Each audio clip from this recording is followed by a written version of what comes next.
Το 2021 στην Ουάσιγκτον, μια ομάδα υποστηρικτών του τότε Προέδρου Ντόναλντ Τραμπ εισέβαλε στο Καπιτόλιο των Ηνωμένων Πολιτειών κατηγορώντας το Δημοκρατικό Κόμμα για νοθεία.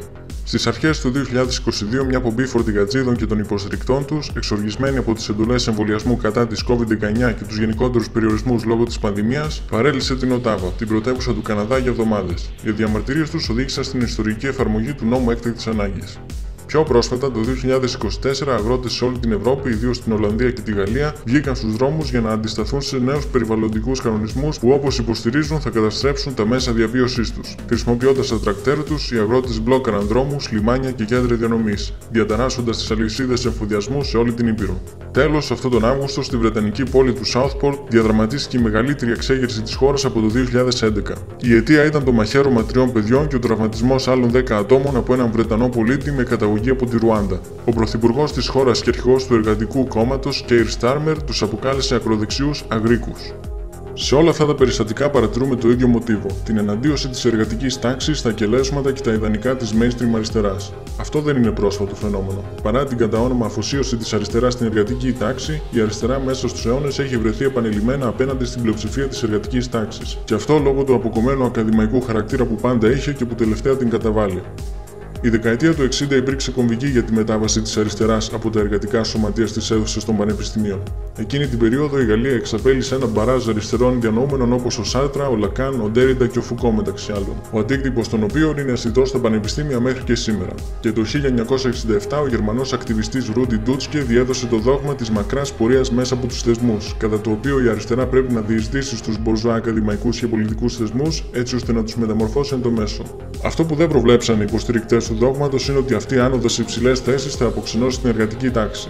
Αυτή η νέα κάστα υψηλόβαθμων αριστερών άρχισε να μοιάζει όλο και περισσότερο με την νεοφιλελεύθερη κεντροδεξιά και να επιδιώκει την ίδια τεχνοκρατική μεγιστοποίηση οικονομικών δικτών. Παράλληλα, ο πολυτελής τρόπος ζωής αυτής της νέας κάστας μεγαλώνει το χάσμα ανάμεσα σε αυτή την εργατική τάξη. Δεν είναι τυχαίο που όλες οι χώρες της Ευρώπης έχουν έναν όρο αντίστοιχο του γαλλικού γκάους καβιά, αριστερά του χαβιεριού δηλαδή, για να αναφερθούν σε ευκατάστατους εκτός πραγματικότητας αριστερούς. Στην Αγγλία ο αντίστοιχος όρος είναι Champagne Socialist, στην Ολλανδία Salon Socialist, στη Γερμανία Salon Bolshevik, στην Ελλάδα αριστερή με δεξιές τσέπες και πάει λέγοντας. Αλλά ακόμα και πριν τη δεκαετία του 60, από τη σύλληψη του κομμουνισμού, είναι αμφίβολο το κατά πόσο ευθυγραμμίζονταν το θεωρητικό ιδεώδες του κομμουνισμού με τις επιθυμίες του τότε και του τώρα εργάτη. Ο Ρώσος συγγραφέας Φιόντορ Ντοστογεύσκι υπήρξε μέλος του κύκλου Πετρασεύσκι, μιας φοιτητικής ομάδας των τοπικών σοσιαλιστών στην Αγία Πετρούπολη. Η συμμετοχή του αυτή έγινε αφορμή για την εξόρεσή του σε αγροτική φυλακή στη Σιβηρία. Εκεί γνώρισε για πρώτη φορά άτομα της εργατικής τάξης και παρατήρησε ότι δεν είχαν καμία σχέση με το πώς τους φαντάζονταν οι μπουρζουά σοσιαλιστές. Ακόμα και αυτοί οι σκληροτράχυλοι φυλακισμένοι της εργατικής τάξης είχαν έναν χύψη πατριωτισμό, ήταν θρησκευόμενοι και αγαβούσαν την οικογένειά τους. Το ακριβώς αντίθετο δηλαδή με την ακαδημαϊκή αριστερά και τις διεθνιστικές ιδέες της, τον αθεισμό και την αποδόμηση της πυρηνικής οικογένειας. Για τις εμπειρίες του στη φυλακή μπορείτε να διαβάσετε το βιβλίο Αναμνήσεις από το σπίτι των νεκρών.